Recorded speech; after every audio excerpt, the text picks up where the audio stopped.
To change the Office theme, open any application of Office, then go to File, then go to Options, then go to General tab. Here you find Office theme. Here default is colorful. Then when you choose dark gray and click OK, the theme will be dark gray. If you open Word, it also be dark gray. When you open PowerPoint, it also be dark gray. Similarly, if you open any of the application, you find the theme is dark gray.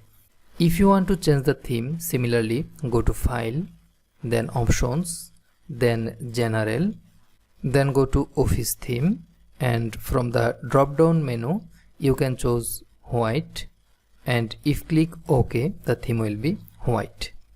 If you want to go to the default theme, go to File, then Options, then General, then in Office theme select colorful, then OK, the theme will be default.